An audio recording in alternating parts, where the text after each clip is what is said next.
सर्वात्मन अंतर्यामी यादवेंद्र भगवान श्री बालमुकुंद का ही वांगमय स्वरूप श्रीमद् भागवतम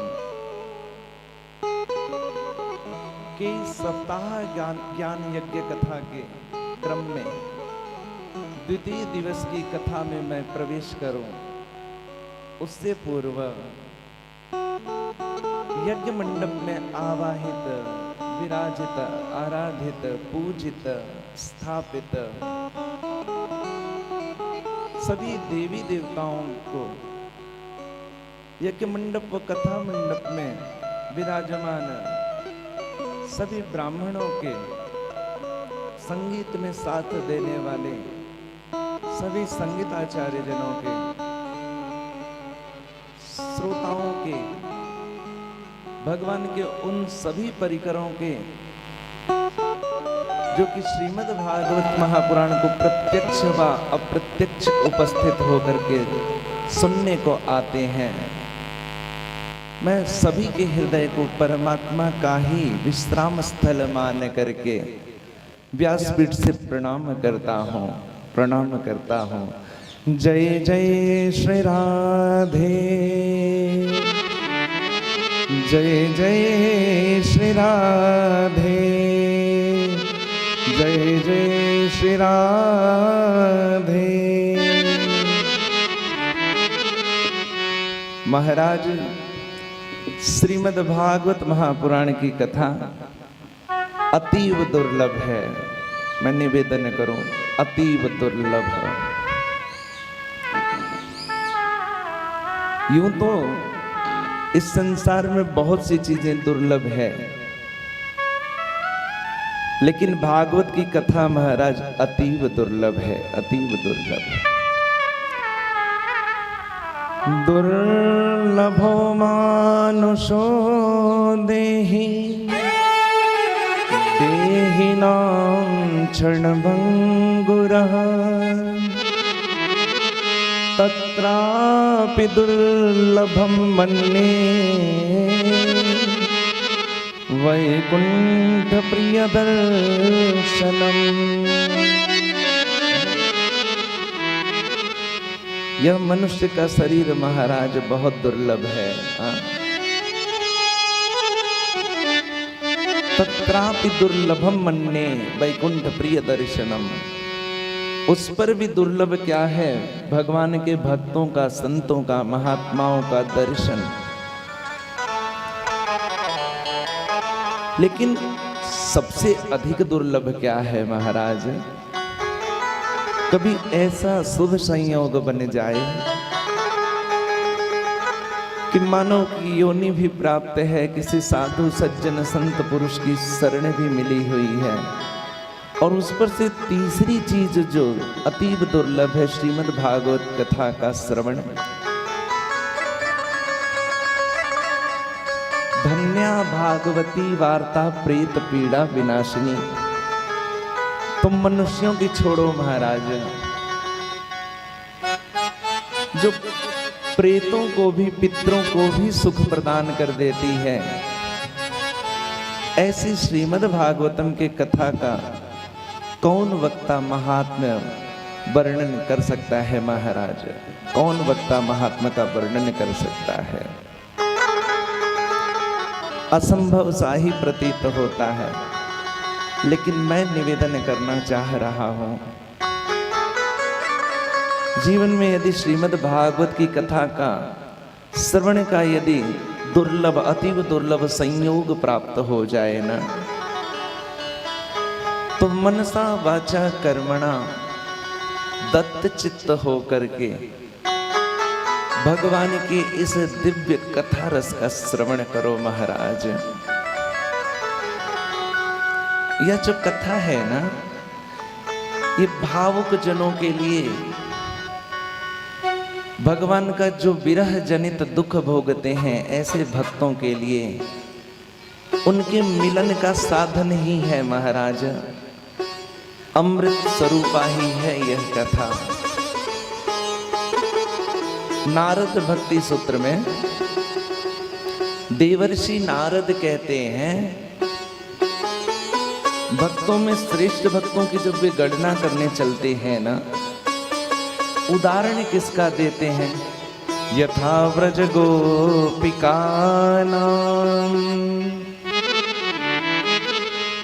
भगवान की यदि कोई श्रेष्ठ भक्तानियां है ना,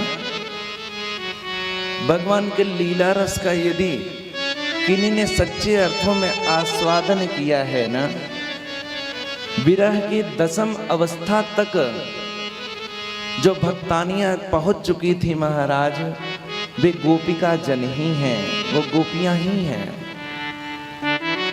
मैं निवेदन करूं, इन गोपियों को इतनी प्रशंसा कैसे प्राप्त हो गई? इन गोपियों को इतनी प्रशंसा इसीलिए प्राप्त हो गई क्योंकि भगवान की महिमा का इन्होंने कभी विस्मरण नहीं किया। गोपियों के जीवन में ना भगवान के माहात्म्य विस्मृति का कलंक नहीं है। हाँ, उद्धव जैसा ज्ञानी भी आया ना योग दर्शन लेके, योग सूत्र लेकर के, गोपियों ने उस तनिक भी महाराज उस सिद्धांत को माना ही नहीं। वे तो गोविंद के चरणारविंद की उपासिकाएं हैं ना, वे गोपियां ही इस कथा के महत्व को यथार्थ रूप से बखान करती हैं महाराज, यथार्थ रूप से। गोपिका गीत जो 19 श्लोकों में है, उसका एक बहुत सुंदर श्लोक है। गोपियां बहुत सुंदर गाती हैं। इस कथा के महात्म का वर्णन करते हुए श्री कृष्ण संबंधी लीलाओं के गुणानुवाद के महात्म का वर्णन करते हुए महाराज, तव कथामृतम तप्त जीवनम कविधिरीडितं कल्मषापहम्।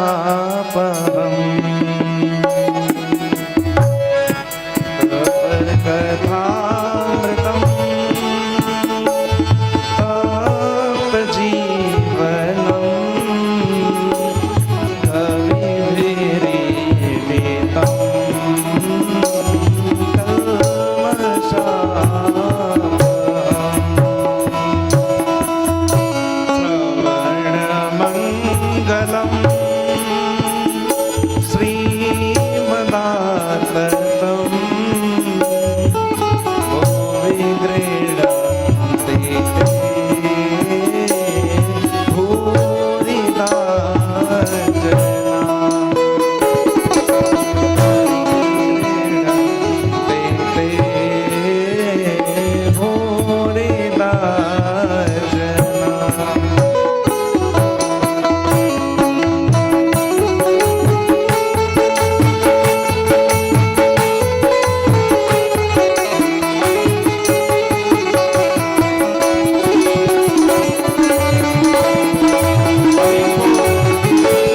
गोपिकाएं कहती हैं, हे गोविंद हे माधव, तव कथा अमृतम तप्त जीवनम।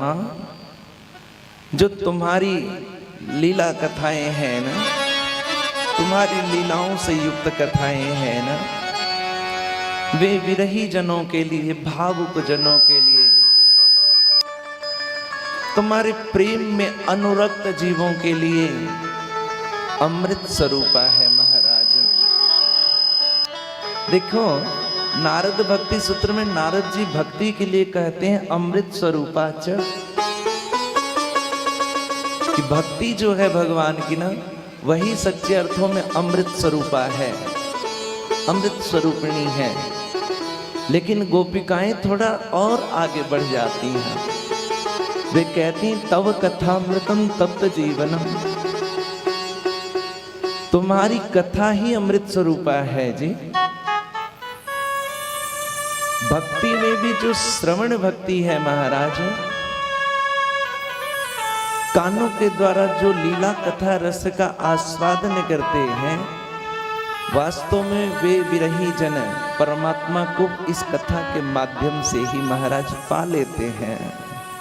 तब कथा अमृतम तप्त जीविनम कवि भीरीडितम कल्मषापहम। यह जो कथा है ना, ये जीव के सभी प्रकार के कल्मशों का नाश कर देती है महाराज। सभी प्रकार के कल्मश अनेक प्रकार के वक्ताओं ने, कवियों ने इसका गान किया है। ऋषियों ने, यतियों ने, मुनियों ने सुनने मात्र से जो मंगल प्रदान कर देती है। श्रवण मंगलम। किसी को कुछ भी चाहिए ना, कथा से मांगो श्रीमदाततम। समस्त प्रकार के जो ऐश्वर्य है ना, वो कथाओं के माध्यम से महाराज प्राप्त हो सकता है। भुवि गृह्णन्ति ते भूरिदा जनाः। इस संसार में जब सबसे बड़े दानियों की गणना की जाएगी ना, तो किसी ने 5 लाख दान कर दिया उसकी गणना नहीं है, नहीं। किसी ने विश्वनाथ जी के मंदिर के भीतर का जो गर्भगृह है उसे स्वर्ण से मंडित करा दिया, उसकी भी गणना नहीं है। किसी ने किसी तीर्थ क्षेत्र में बहुत दान कर दिया, अन्न क्षेत्र इत्यादि चला दिए, उसकी भी गणना गोपिकाएं नहीं करती हैं जी। गोपिकाएं महाराज गणना किसकी करती हैं? भुवि गृह्णन्ति ते भूरिदा जनाः। जो लोग ना वास्तव में भगवान की इस दिव्य लीला कथाओं का गुणगान करते हैं जी, वही संसार में सबसे श्रेष्ठ दानी जन कहलाने के योग्य हैं। ऐसे मेरे गोविंद की यह लीला है महाराज, यह लीला है। श्रीमद् भागवत महापुराण की जय हो।